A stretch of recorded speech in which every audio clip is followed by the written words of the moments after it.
Bueno, es una alegría estar acá, de verdad.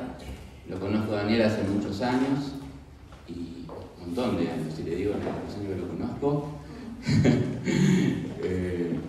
pero muchos años. Él era un pastor muy joven, había comenzado hace poco la obra acá, y nos apoyaba a nosotros, que éramos jóvenes de otras iglesias, que estábamos intentando cambiar la ciudad de Buenos Aires y trabajando en la vida de las iglesias. Y Daniel nos daba una mano enorme con sus consejos, dando cursos, y siempre estaba disponible. Así que siempre lo guardo en mi corazón como esas personas que sirven a Dios, que aman su nombre y que están dispuestos, que no es poco en la vida que vivimos. Así que un gozo estar acá esta mañana, primera vez que visito la iglesia, su hermoso templo, así que bueno, espero serles de bendición. Yo quiero compartir con ustedes inicialmente un pasaje de la Biblia donde se define qué es el Evangelio, qué es el cristiano. La verdad es que a través de mi vida he tenido muchas definiciones y enseñanzas. Desde que conocí a Dios siempre he estado tratando de aprender, de escuchar enseñanzas, palabras, y bueno, el Evangelio me han enseñado que es un estilo de vida. Inicialmente, cuando recién comencé, no es una religión, me enseñaban, es un estilo de vida. El Evangelio es la buena nueva, y así un montón de definiciones. Pero la definición que más me partió el alma, por así decirlo, y que se grabó en mi corazón, es la que está definida en Romanos 1:16. A ver si lo podemos buscar, si se animan ahí, el libro de Romanos. Después vamos a ir al libro de Marcos, pero son dos pasajes nada más, este es más cortito. Romanos 1:16. Definición de lo que es el Evangelio, el cristianismo, el estilo de vida que predicamos. Dice así, lo leo. Lo tienen ahí, ¿no? Sí. Moderno, bien. Porque no me avergüenzo del Evangelio. ¿Por qué? Y ahí viene la definición. Porque es poder de Dios para salvación a todo aquel que cree, y aclara Pablo, al judío primeramente y también al griego. Entonces la definición es porque es poder de Dios, porque es el poder de Dios obrando en medio nuestro. Yo conocí esta definición, aunque no la había entendido, cuando tenía más o menos 8 años de edad. Yo me acuerdo que nací en un hogar donde mi mamá era cristiana y papá no, y eso originaba en mi casa todo tipo de problemas. Se pasaban peleando, yo era el mayor y era testigo directo de todos los problemas que había en casa. A tal punto quedó la situación que mi mamá estaba mucho tiempo sola en casa. Mi papá llegaba a horas tarde de la noche y no se enteraba mucho de lo que pasaba en casa. Entonces, a veces esto pasa, ¿no es cierto? Yo era chico, tenía esa edad, y mi mamá nos llevaba a la iglesia, una iglesia chiquita que había, como cuando Daniel empezó acá, que era muy chiquita, y ha crecido tanto, una iglesia muy chiquita que estaba pasando una cancha de fútbol. Nosotros vivíamos un poco en un barrio así de muchos monobloques, había una cancha de fútbol y después estaba la iglesia, el templo, muy chiquita de madera era. Mi mamá nos llevaba ahí y era problema con mis papás. Mi papá no quería que nos llevara a la iglesia. Típico de este tipo de cosas. Y yo me acuerdo que esa iglesia tenía esas reuniones, alababan, y yo era espectador de lo que pasaba. Miraba y no me caía mal, pero era un niño de 8 años que poco entendía. Me acuerdo que no había escuela bíblica para niños, así que íbamos ahí al culto medio que nos aburríamos, pero estábamos ahí. Y una noche, mi mamá estaba en cama con una depresión muy grande, un dolor de cabeza intenso, el estómago, el cuerpo. Yo no sabía bien lo que le pasaba, porque sí no se podía levantar. Y me acuerdo que ella me llama, por diminutivo, no sé si vos te llaman así, Gastoncito, me dice, vení, me dice, ¿me haces un favor, hijo? Sí. ¿Por qué no vas a la iglesia a buscar al pastor para que venga a orar por mí? Y era a la noche ya. Y para salir de esa cancha de fútbol que había grande, era muy oscuro. Y yo, claro, viendo que mi mamá estaba mal, creo que todos hacemos ese tipo de sacrificio y el miedo se nos va. Entonces yo agarré y me fui a buscar al pastor. Y corrí, me acuerdo, nunca me voy a olvidar esa noche. Cómo corrí para llegar, yo veía que estaba ya la luz encendida todavía. Y llego y el culto había terminado y el pastor no estaba. Estaban los hermanos que estaban dirigiendo la alabanza, las canciones, que yo los conocía porque los veía ahí cuando iba con mi mamá.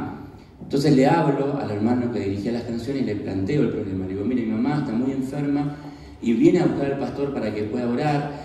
Imagínate 8 años explicando así lo que podía y usted no puede venir a orar a casa. Y ahí aprendí que los hermanos que dirigen las canciones no solamente dirigen canciones, sino que son ministros de alabanza y que ministran la presencia de Dios, como la hermana que estuvo aquí antes, que nos transmitió el mensaje de parte de Dios. No sé usted si sintió la presencia de Dios, yo lo sentí estando ahí sentado, y esto es lo que hace que yo siempre digo en mi iglesia que quien dirige alabanza es como que también está predicando, está ministrando también. Entonces, este hermano vino con la persona que tocaba la guitarra, y otra persona más que estaba ahí acompañando. Yo me acuerdo que los traje y cuando llego a casa, llegué como quien lleva la solución del problema. La cosa es que pasan a la habitación, oran por mi mamá, yo me quedo expectante en el comedor con mis hermanas, yo era el mayor de 2 hermanas, y me acuerdo que en ese momento, cuando estoy ahí, se levanta mi mamá del estado en que estaba, dolor de cabeza, se levanta con alegría, yo la veo llegar y al comedor y los invitó a cenar a los hermanos, se levantó a hacer la comida, había estado todo el día en cama, y yo siendo niño vi que de un problema que había estado viviendo y sufriendo en casa, había una situación totalmente diferente, porque Dios había obrado. Yo aprendí a esa edad que hay un Dios que es poderoso. Dice la palabra de Dios, el Evangelio, leímos recién, es poder de Dios. Y yo, si bien escuchaba canciones y veía toda una movida en la iglesia, yo cuando iba corriendo a buscar a los hermanos, iba con la convicción, mire qué importante esto, que en ese lugar iba a haber una respuesta a mi problema. Y la iglesia de Dios se tiene que caracterizar por eso. Tiene que haber respuestas. Tiene que haber respuestas a las necesidades y problemas de la gente que nos rodea. Amén. ¿Usted lo tiene esto en claro? Es así. Y yo, siendo niño, vi esa respuesta. Y entendí, siendo un pequeño, que cuando Dios actúa, cuando Dios interviene, algo pasa. Algo ocurre. Entonces, después llegó mi papá, enojado porque estaban todos comiendo, imagínense, pero no nos importó, era una fiesta, porque mi mamá había estado así, estaba ahora en otro ámbito. Bueno, yo me convertí a Dios más adelante, crecí en la iglesia evangélica bautista, ahí lo conozco a Daniel cuando yo estaba sirviendo a Dios, y fui trabajando en la iglesia bautista de Caballito, acá en el centro de la ciudad de Buenos Aires, y después nos invitaron a trabajar, ya siendo más grande, en la iglesia del Distrito Sur, atrás de la cancha San Lorenzo, que ahora se va a inaugurar a lo mejor, en ese barrio de Boedo. Y yo estando ahí, trabajando en el ministerio, me acuerdo que era un tiempo donde orábamos por la gente, yo estaba adelante, ayudaba al pastor a orar por la gente, y viene una persona y me toma de la mano y me pide ayuda. Me dice, ¿usted puede hacer algo por un joven que está en el barrio donde yo vivo, que está perdido en las drogas? Y me empieza a contar, a narrar un poco la situación, a describírmela, y yo, con la convicción de fe, le digo, sí, cómo no, yo voy a ir. No sabía bien nada del tema, pero era muy joven, y le decía, yo voy a ir. Y fui. Llegamos al barrio de Balvanera, de Anfunes y Venezuela, un barrio atestado por las drogas, la delincuencia.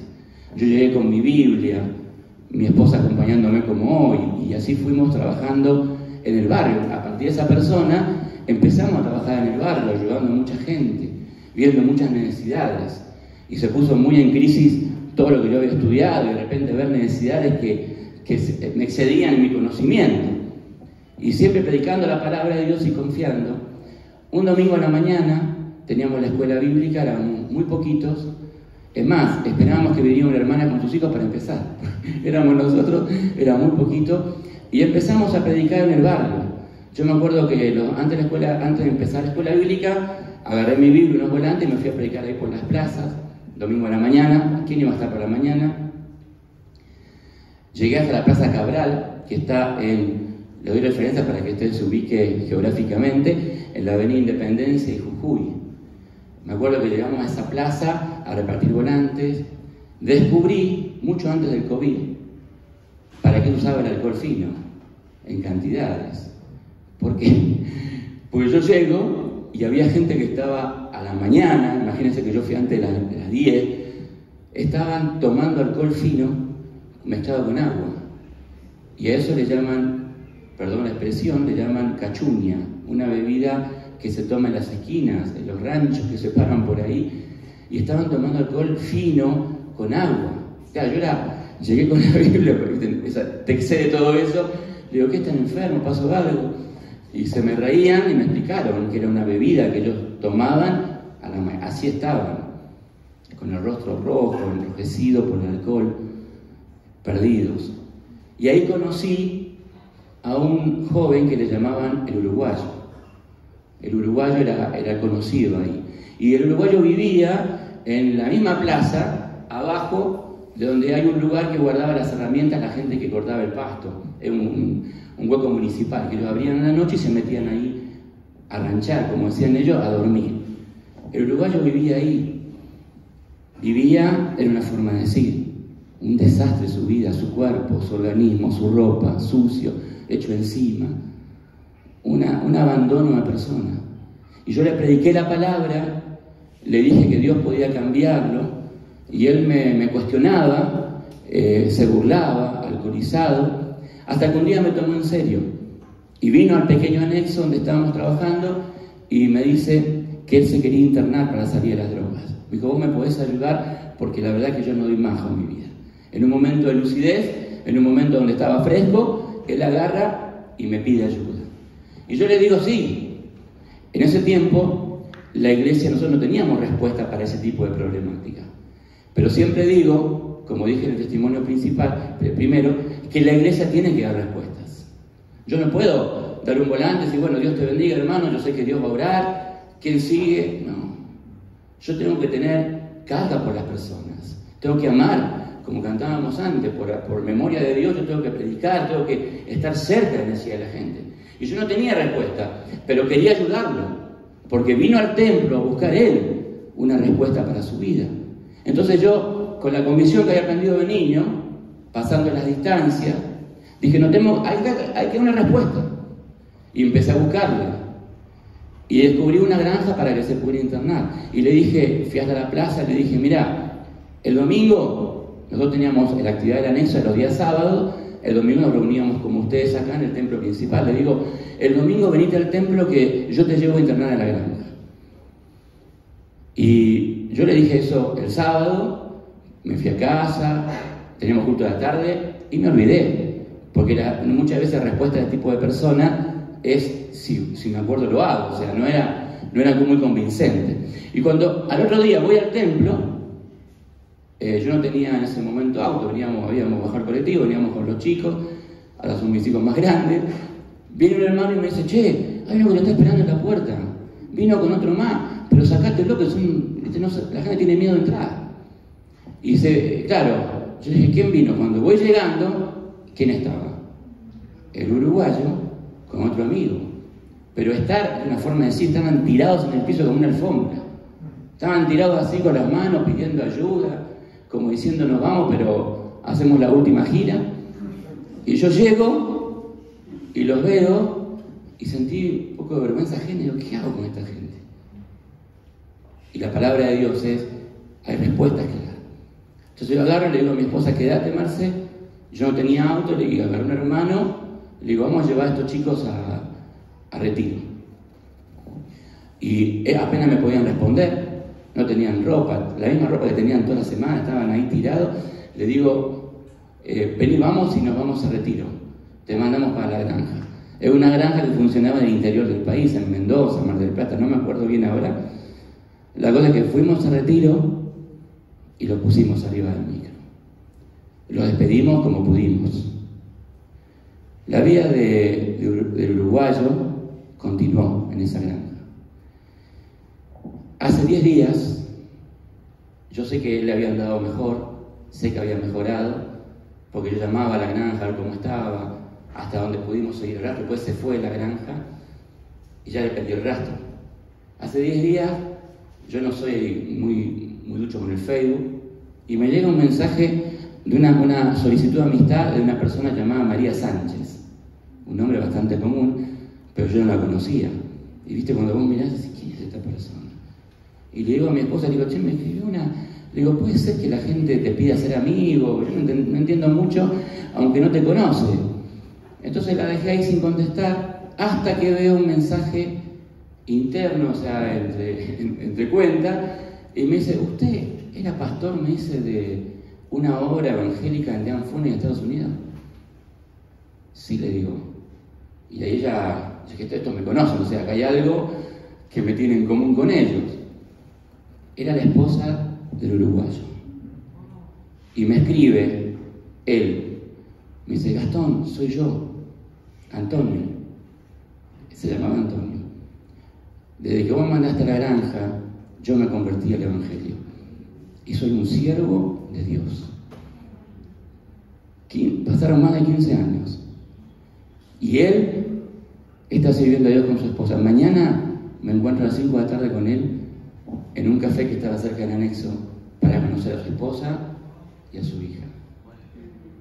El Evangelio de Dios es poder. No son palabras. No son enseñanzas solamente o canciones que podemos cantar. Es poder de Dios. Y ese poder se desarrolla, como dice el apóstol acá, en aquel que puede tener un poco de fe, aunque sea, en el poder de Dios, en la presencia de Dios. El tema es que nos cuesta creer.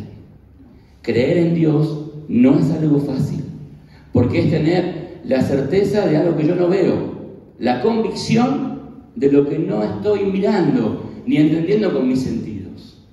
Y se hace difícil. Cuando uno atraviesa problemas y dificultades, uno mira al cielo y por ahí no encuentra respuestas. Y dice, ¿dónde está Dios? Aunque venís a veces a la iglesia, tenés años, hace poquito que venís, buscás respuestas. Y por ahí no las encontrás.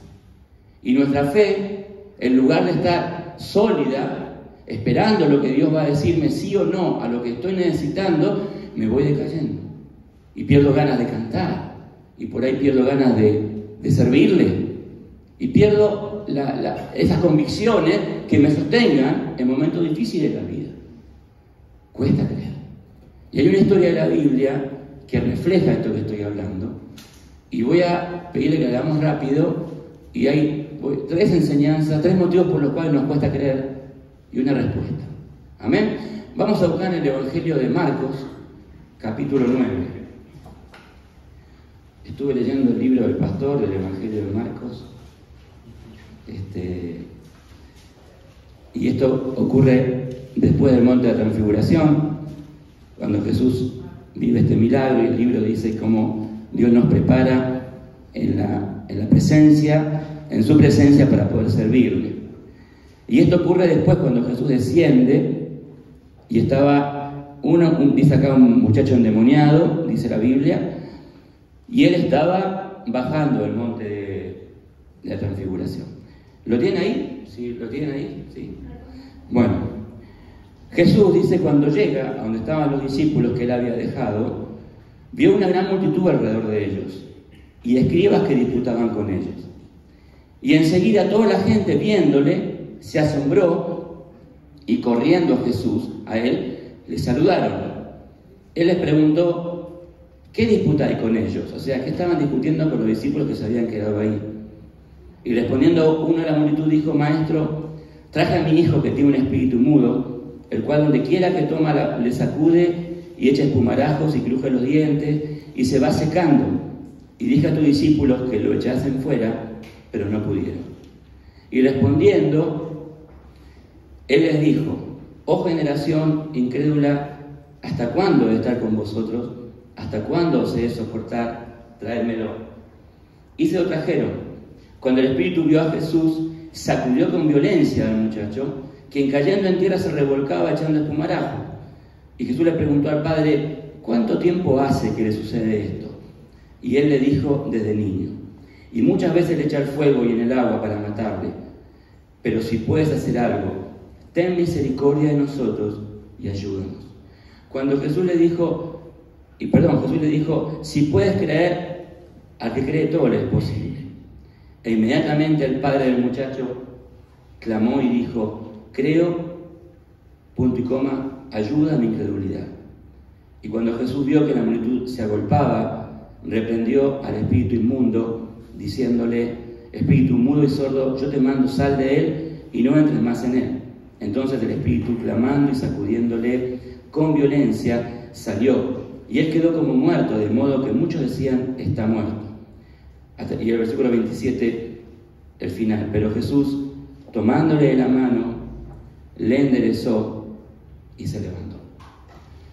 Esta situación refleja, a mi entender, tres cosas por las cuales nos cuesta creer, nos cuesta tener fe y sostener esa fe en momentos difíciles. El primero de ellos es cuando miramos el problema y no miramos a Dios. Lo primero que nosotros tenemos en la vida es mirar cómo resuelvo el problema que tengo. Nos pasa a todos, todo el tiempo. Nos llega una cuenta, un examen médico, un problema de familia. Lo primero que pienso es cómo arreglo esto. No miro a Dios enseguida, porque mi primera visión, mi primer contacto es con ese problema, esa circunstancia que no puedo superar y que por ende me pasa por arriba. Cuando yo tengo la visión de mirar más el problema que a Dios, me va a costar creer en Dios.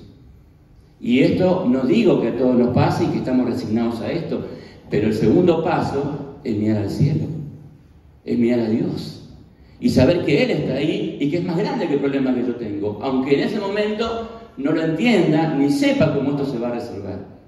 Pero le invito en el nombre de Jesús a que no dimensione su problema, por más grande que sea, por encima de Dios, porque Dios es todopoderoso.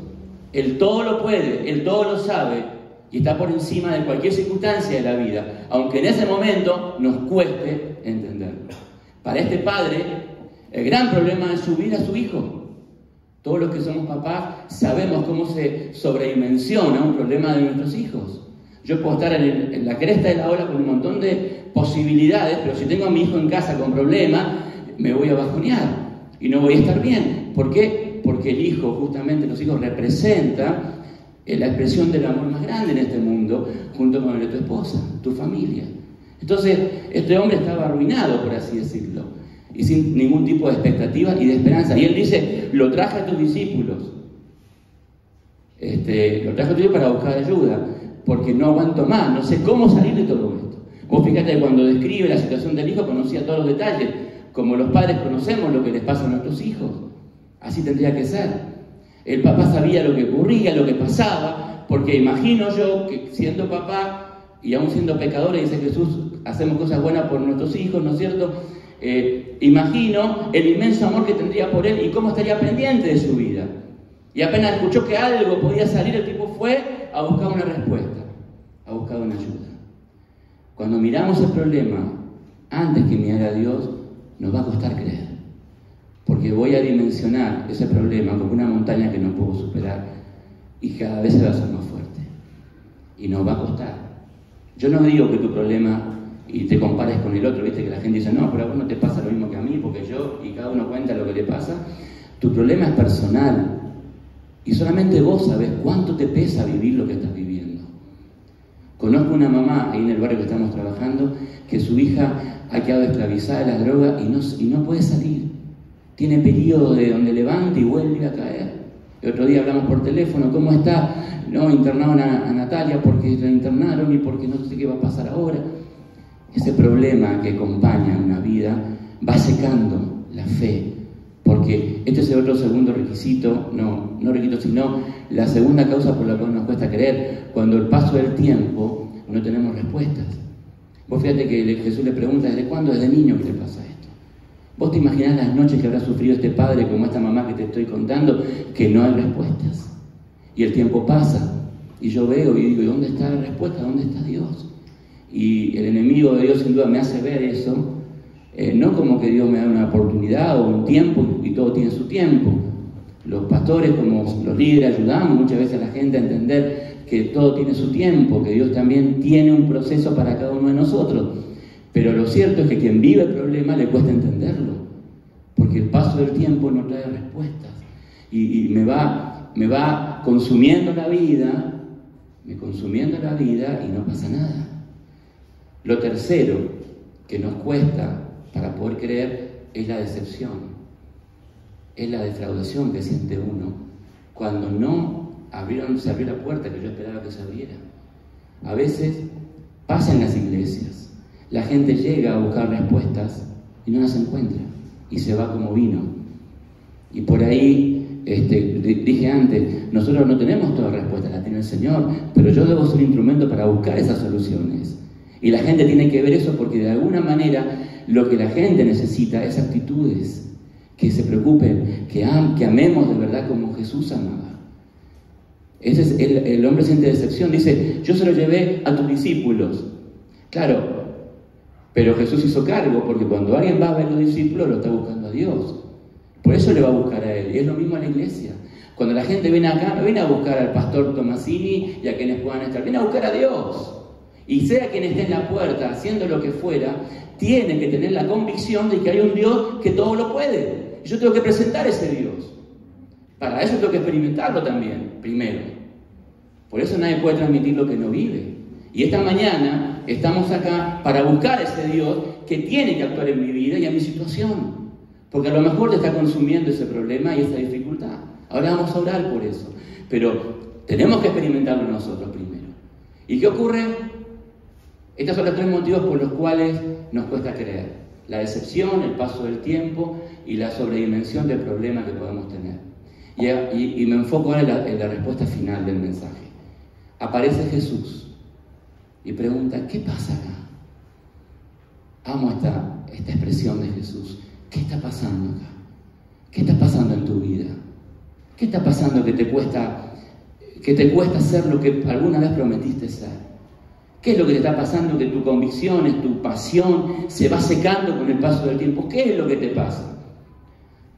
Nosotros solemos callar cuando tenemos problemas. A mí es una persona que en lo personal, cada vez que tenía dificultades, eso lo copié de mi papá y he luchado muchas veces contra eso, me callo y miro para adentro lo que me pasa. Y me autodeprimo, me boicoteo muchas veces cuando hemos tenido dificultades. Es una atadura y tenés que salir de eso. Y hay un Dios que se acerca a donde está la confusión y te pregunta, ¿qué es lo que pasa? Bueno, ahí la gente se revela, le cuenta las discusiones y aparece el diálogo con el hombre que tenía el problema.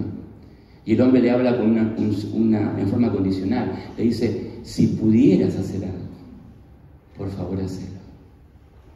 Qué tremendo, ¿eh? Tener a tus espaldas una carga tan grande y no tener la fe suficiente para pedir con la convicción de que Dios lo puede hacer. Mira cómo duda, si puedes hacer algo. ¿Cuántas veces nos pasa a nosotros lo mismo? Me acerco a orar, le decimos a veces orar a Dios y a la gente le cuesta orar porque no cree, le cuesta creer. Jesús le contesta con otro sí. Le dice, si pudieras creer, al que cree todo le es posible. Aleluya. Si pudieras creer, al que cree todo le es posible. Entonces, el sí de Dios, el sí de Jesús, el hombre lo toma, entiende lo que le quiere decir. Y el hombre responde y dice, yo creo, pero ayúdame en mi incredulidad. No es una oración de mucha fe, no es una oración de mucha convicción, pero el poder de la oración no está en quien la emite, sino en quien la recibe. Amén. Por eso le digo a usted y me digo a mí, cuando tengo un problema que enfrentar, una dificultad, ore a Dios. Usted no se imagina lo que pasa en el mundo espiritual cuando los hijos de Dios oramos. Aunque no tenga tanta convicción, pero no deje de buscar la presencia de Dios nunca. Hágalo. Después de llorar, de sufrir, de enojarse, de quejarse, de hacer lo que haga cuando tenga dificultades que enfrentar y no sepa cómo hacerlo, después de todo eso, arrodíllese. Como yo veía a mi mamá que se arrodillaba para clamar por la salvación de mi papá. Hoy mi papá es un hombre que usted no, si lo traigo acá, usted no lo conoce, de esto que estoy hablando yo. Porque es un hombre que ama a Dios, un hombre que sigue a Dios, que tuvo que pasar la de Caín, como se dice, para mirar al cielo y buscar a Dios. Pero mamá nunca me olvido que dejaba de orar por ella. Nos reuníamos los hermanos con mis hermanas y leíamos el Salmo 91 para que Dios nos protegiera y orábamos. Bueno, no deje de orar. Vino, y termino con esto, Jesús, que actúa en esta manera, y escucha la pequeña oración del hombre, se dirige al niño y lo libera de su enfermedad, de su problema espiritual, de lo que estaba pasando. Es un tema aparte de eso, me voy rápido con esto. Dios lo libera. La gente, escúchame bien y ya termino con esto, la gente que te rodea nunca te va a comprender lo que te pasa. No pongas tu confianza en la gente. Mira que la Biblia dice, maldito el hombre que confía en el hombre, porque nunca va a traer bendición. Vos fíjate que la gente que rodea lo condena, dice, está muerto. ¿Cuántas veces te dijeron a vos lo mismo en la vida? No servís, no podés, ya pasó tu cuarto de hora, ¿a qué estás buscando? No vas a poder salir de esto. Vos no fuiste hecho para esto otro. ¿Cuántas veces hemos escuchado sentencias sobre nuestra vida y que te han apagado y han buscado destruir tu convicción, tus proyectos? Nadie cree a lo mejor en lo que vos empezaste y te vas quedando, aunque vos no lo creas o no lo sientas, íntimamente vas perdiendo convicción de lo que tenías que ser. ¿Cuánta gente conoció en el camino que no llegaron a ser ni la mitad de lo que pensaban ser? Y el Evangelio es para ese tipo de personas, para los que nunca pudieron, para los que no sabían y para los que nunca tuvieron el apoyo suficiente para levantarse. El Evangelio es para eso, para ese tipo de personas. Porque Jesús dijo, yo vine a buscar ¿a quiénes? A lo que se había perdido. Yo vine a buscar a Antonio y también te vine a buscar a vos. Y Jesús termina. Detrás, no escucha a nadie lo que dice ahí. Le extiende la mano y lo levanta. Me encanta. Me gusta, ya termino con esto, el último versículo. Pero Jesús, tomándole de la mano, le enderezó la vida y lo levantó.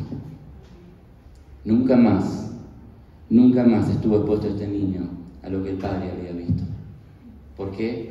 Porque en el trayecto de su vida apareció Jesús. Cuando Dios te cambia la vida, es para siempre. No es religión, no son lindas palabras, no es un testimonio, solamente es el poder de Dios. Y ese poder se quiere manifestar en tu vida y en la mía. ¿En qué circunstancias? No lo sé. Pero yo sé que Dios quiere actuar. Y te está en la mañana preguntando, ¿qué pasa en tu vida?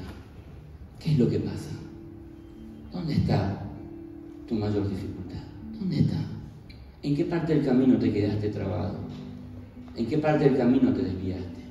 Porque a veces muchas de las cosas que vivimos son consecuencia de nuestras propias decisiones, que hemos equivocado al tomar la senda que no debíamos andar. Yo soy parte de eso. Soy parte de una persona que muchas veces debió y Dios me iba a rescatar. Gastón, es por acá. Porque tengo sí la convicción de que cada vez que me chocaba contra una pared o caía sobre una piedra, miraba al cielo. Y yo sabía, y lo sé, que Dios nunca me va a abandonar, que Dios siempre me va a tener presente, que Él siempre va a tener algo para mí. Siempre, siempre. Jesús decía, si ustedes siendo malos le dan cosas buenas a vuestros hijos, ¿cuánto más vuestro Padre os da el Espíritu Santo para que puedan conocer la grandeza del poder de Dios? La gente necesita respuestas. La gente no sabe dónde ir.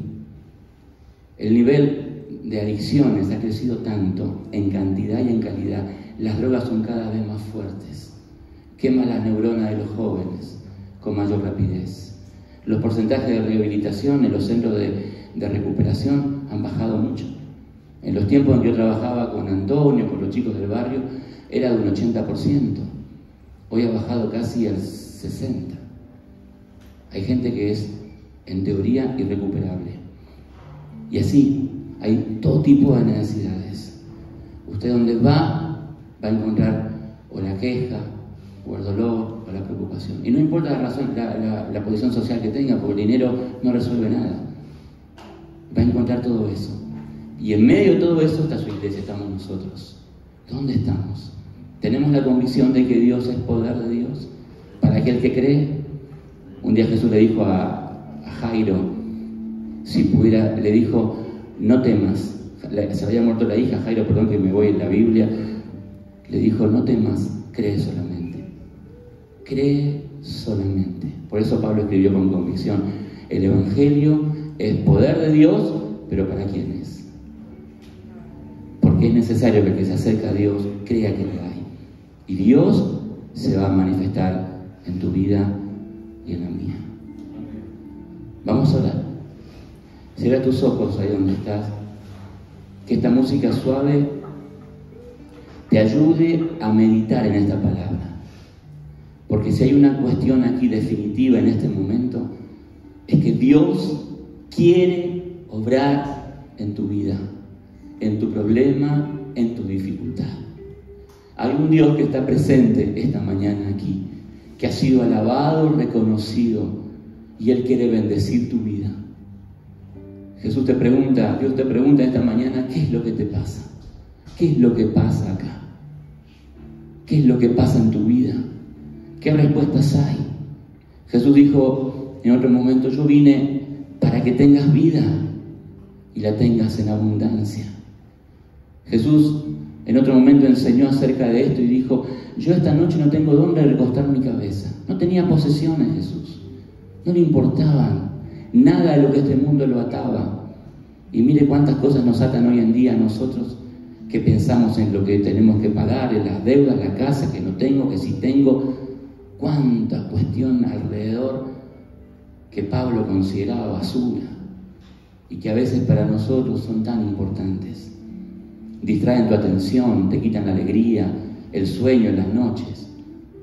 Vamos a buscar a Dios en esta mañana y que Él sea el primero en nuestra vida, el primero en tu vida, para que tengas la tranquilidad y la paz y puedas, como decía Jesús, le dijo a este niño, enderezar tu vida y levantarte de donde estás. Como un día Dios le dijo a un profeta, sal de la cueva porque el largo camino te resta. Hay un futuro por delante. No sé de cuánto es, Dios lo sabe, pero ese futuro se construye a partir de este presente. Si tú tienes la convicción y crees en Dios y lo dejas actuar en tu vida, Él hará lo que tú no puedes hacer. Y vas a ver su gloria manifestada. Y tu convicción va a ayudar a muchos. Vamos a orar. Señor amado, hemos predicado tu palabra. Pero aquí hay personas, empezando por este predicador, Señor, que está acá, que tenemos necesidades, que tenemos respuestas que alcanzar, que tenemos problemas que superar. Y nos cuesta, porque somos débiles, Señor. Porque el tiempo ha pasado y porque quizás han ocurrido cuestiones como las que hemos mencionado hoy, Señor. Pero esta mañana, aquí estamos. En primer lugar, para pedirte perdón. Porque a veces te dejamos de lado y no te damos el lugar que mereces. Y estás ahí como en el banco de suplentes, a la espera de ser una alternativa cuando ya yo no pude hacer lo que pensaba hacer. Señor, quiero pedirte en esta mañana perdón por esa conducta de tu pueblo, de tus hijos, de mi vida. Y pedirte, Señor, que seas el primero. Señor, antes de alborotarme, de preocuparme, de enojarme, Señor, poder mirarte a ti. Y poder descubrir en ti, Señor, que tienes respuestas para cada una de mis necesidades. Amén. Y que el Evangelio es poder. Amén. Es experimentar tu presencia en este mundo natural. Dios mío, trae esta convicción de fe a cada uno de tus hijos. Amén. Señor, es posible que haya gente que diga, yo creo, estoy esperando y creo, pero me cuesta. Bueno, esta es la mañana, el momento, para decirle, ayuda a mi incredulidad, ayúdame a creer, ayúdame a esperar, a ver la vida de otra manera, a tener esperanza, convicción de que las cosas van a ser distintas como las estoy mirando. Que esto es un tramo del camino nada más, tal vez con pruebas, con dificultades, pero hay algo más que viene de parte de un Dios que me ama desde que yo estaba en el vientre de mi madre. Así te ama, así nos ama el Señor. Gracias, Padre, por esto. Trae esta convicción a tus hijos. Y si hay alguien, reitero, que le cuesta creer, aumenta esa fe, Padre. Y trae paz a su vida y tranquilidad. Porque si hay algo que recibimos de parte de ti, es la paz que sobrepasa todo entendimiento. Porque hay un Dios que está conmigo y nunca me dejará. Gracias. En el poderoso nombre de Jesús oramos. Amén y amén. Gloria a Dios.